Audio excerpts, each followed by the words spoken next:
A Michigan Republican is giving advice to people who are about to lose their insurance if they repeal Obamacare. Don't Basically, get sick. well, that's part of it. Actually, it says if you get hurt, wait a while to make sure you're sick before you go to the doctor. Now, I'm going to show you a video of Representative Bill Huizenga. Now, again, he's a local Michigan politician. Now, he was talking to MLive.com about what's going to happen if the Republicans successfully repeal the health care law. Let's take a look. You know, at some point or another, Chandra, we have to be responsible or have a part of the responsibility of what's going on. Way too often, people are just, pull out their insurance card and it's like, I don't know the difference between and cost between an X-ray, an MRI, or a CT scan, right? I might make a little different decision if I did know what some of those costs were and those costs came back to me. That's why I think HSAs, health savings accounts, having pools of money that we put in as individuals and as families really can help us try to keep some of those costs down because it forces you into making a decision of it's like, okay, I just had it. My youngest son went racing out the front door on his way to go to jump on the trampoline. I thought he was going to get injured going to the trampoline. He got injured on the driveway to the trampoline, fell, broke his arm, and we weren't sure what was going on. It was in the evening, and so I splinted it up and we wrapped it up, and the decision was, okay, do we go to the ER? We thought it was a sprain, but weren't sure. Took every precaution, and decided to go in the next morning. I mean, the cost difference. Certainly, if he had been more seriously injured, we would have taken him in. That doesn't become part of the question. But when it's those types of things, do you keep your child home from school and take them the next morning to the doctor because of a cold or a flu or something like that, versus taking him into the emergency room? If you don't have any cost difference, you'll make different decisions. Oh, man. Oh, jeez. This guy. So I don't know how he got through that with a straight face, or how he doesn't see how morally appalling everything he just said. He basically said, like, just give yourself a little bit of credit that you maybe know more than a medical professional because, this shit costs money because we decided to make a profit center out of your lives. And, like you need to take some accountability, even though every other industrialized nation doesn't handle healthcare the way we do. Even though we pay more and get less than every other industrialized nation in the world. Even though we're pretty much the richest country in the world, but we can't give our citizens basic healthcare. Even though we can't have a more efficient system so that everybody has healthcare.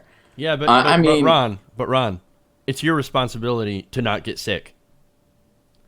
What an asshole. I mean, dude, like, how can you... I get it where it's like, okay, if your kid has a cold, maybe don't run to the doctor right away. Maybe, don't, like, be a... But that just goes into, like, don't be a total hypochondriac about everything. This guy is basically saying, like...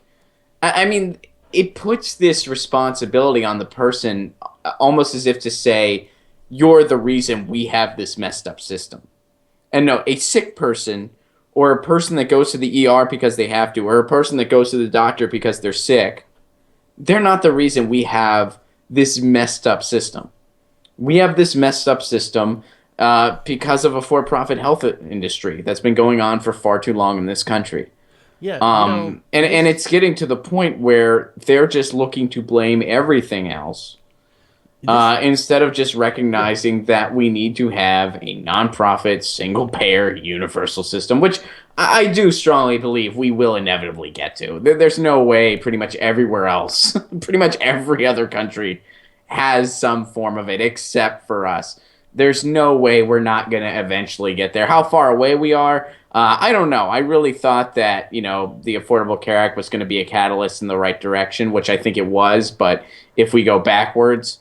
and go further away from that with the upcoming administration, who knows? I still have a feeling he's not going to end up doing anything to the Affordable Care Act. Yeah. I know that they've been kind of beating the drums on it. But I have a feeling, again, because of that family member he has that has the financial incentive, how difficult it would be to repeal it so quickly. I have a feeling that he's not going to do much to it. And by the time he would get to it, hopefully we have a new wave of Democrats in there because it'll be after 2018. So Yeah, and something you said just reminded me of a personal story. I told you I used to work in manufacturing. One of the places that I worked at, not a union shop, obviously. I've worked in union places and non-union places. World of difference, by the way. In the union shop, you actually get treated like a human being. wow, crazy. Wow, I know. Non-union shop, not so much. In fact, there was a meeting. You would have meetings every once in a while where the bosses essentially yell at you and tell you to work harder.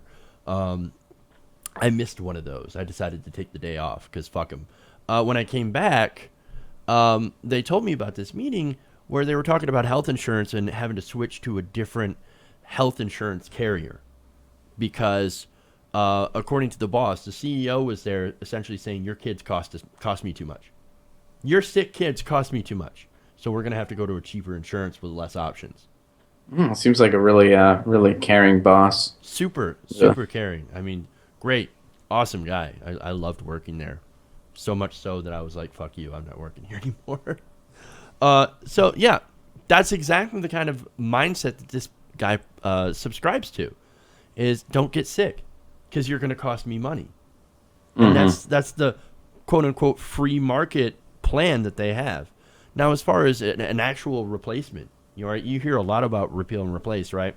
Well, the Huffington Post Ryan Grimm, who wrote an article about this, said that for all their complaints about Obama's signature accomplishment, Republicans have yet to unveil a healthcare replacement for the Affordable Care Act, despite vowing to do so for the last 6 years. Well, again, that's what we've pointed out.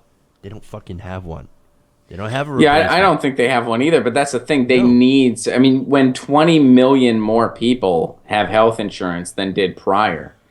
And again, the Affordable Care Act is not perfect, nor is Not it a by any fix-all. stretch of And the that was one of my imagination. big problems with Hillary Clinton was when she was saying how universal health care would never be possible, and she was making it out like the Affordable Care Act was a be-all and end-all deal, No. which upset No. people across the board. I mean, that upset people on the left and the right. That was not smart on her part from strategy whatsoever. But you know, if they don't replace, I mean, that's just not going to fly, because I think the right would gladly go back to the system we had, which was even worse than what we have now. I mean, it was way worse, and they would gladly go back to that. But there's too many people that have insurance now that didn't before, and that have affordable insurance that didn't before. Some people have gotten screwed over by this. Yeah, that has happened. Absolutely, yeah. But a lot of people have gotten affordable insurance that they didn't have prior, and there's no way they could just strip all that. I mean, they just couldn't do that. Especially without anything to replace it. And that's the thing that we're talking about. That's the thing. Because if they actually had a better plan, they would come out and say, look at our plan. It's fucking awesome. Don't you want to go to our plan? Mm-hmm. But they don't. Well, what do would their that. They plan don't have really anything. be? I mean, it's already a It conservative would be health this. plan to begin with. It It's would be pretty much this. Romney care. Right. Their plan was originally what we have now. Their next plan is, let's just give you a health savings account and maybe a tax break here and there, a very small one. And next time your kid breaks their arm, well, you don't take them to the emergency room. No, wait so that you can save a couple of bucks. Well, what if you don't have a couple of bucks to save? What if you break your arm and you don't have a lot of income? I mean, come on. Mm-hmm. So that's essentially what they're saying. Now, look, this guy, I mean, hold on. Back to the Republican health care plan for a second here before I go and make fun of this guy for not being Father of the Year, okay? Alan Grayson, you remember, famously said the words, if you get sick, die quickly. That's the Republican health care plan. Now, if you get hurt, don't go to the ER. No, can't do that. If you're feeling any weird chest pains, just take a couple of Tums, just sit it out. Don't worry. You'll be fine. It's probably just that burger you ate earlier. You know? And that's their plan. Don't go to the hospital when you need it. And of course, that can develop into small things, can develop into larger things that are actually going to be even more costly at the end of the road. So what are you actually achieving here? Nothing. Dick, nada. It's stupid. And again, to this guy, Jesus Christ, man, allowing your kid with a broken arm to sit there and not get treated by a health professional to save a couple of bucks, that's child abuse. Yeah, that is child abuse. That's exactly what that is. And look, I'm not talking about poor people who couldn't afford it, because, sometimes there are poor people who, like, I'm sorry, Timmy, we can't go to the doctor because we can't afford it. We got a house payment to make, or we got to keep the lights on. So you're just going to have to hold tight. And of course, most parents would be like, if you break your arm, I'm sorry, I don't care if we can't afford it. We're going to the hospital. But yeah, like, you're say going you've to the got a emergency cold. room. Yeah, say you've got a cold that might be a little bit more than a cold. It could be possibly pneumonia, and you don't know. Okay. I could understand that, especially if you're super, super poor, right? Mm-hmm. But even so, I would suggest you take that kid to the hospital. But see, this guy, he's different. This guy is a representative. He's got money. He gets free health care from the state. He's got insurance to the state. And still, he made his kid in all that pain sit with a broken arm. Basically saying, suck it up, Buttercup, you'll be fine. Mm-hmm. Come on, man. Come on. It's ridiculous. And finally, let me point out what Grimm has to say. He writes, Michigan congressman's comments are in line with a long-held free market view of the healthcare system. But a free market assumes actors are free to make choices. A sick or badly injured person is often not the best negotiator. I can agree with that. And Huizenga's child, of course, did not get to make his own choice on this issue. So those are some very, very valid points, and something that these idiots don't think about. Amen. So this guy, I mean, certainly this guy's an asshole, and he does not deserve Father of the Year. And furthermore, this guy should be voted the fuck out of office, because it's obvious he doesn't care about you or your family. Hell, he doesn't even care about his own. Yeah, I mean, this guy is just, I mean, it's just, it really is just genuinely inhumane. And when you hear more and more stories about this, it's like, how are we not recognizing this crisis? I mean, the stories like the examples we brought up. I mean, there was that other example. There was a guy that this happened in my when I was in college in Indiana. This happened somewhere in the state, and we kind of used it as a platform in a class to talk about universal health care. This guy was having chest pains, didn't have health insurance, wouldn't go get seen because he was worried about the money. One night it was in particularly bad, and he said that it was the best thing that ever happened to him. Why? Because the dude actually had a heart attack, but he lived. But because he had a heart attack, he was put on disability, so he could afford his care. So to get affordable health care, all this guy had to do was have a heart attack and with no help whatsoever survive it. But then he got care. Hey everybody, thanks for watching this video. If you want to see more like this, please hit the subscribe button below. And if you want to support truly independent, non-corporate media, go to our Patreon page and become a patron. Patreon.com/TYTNation.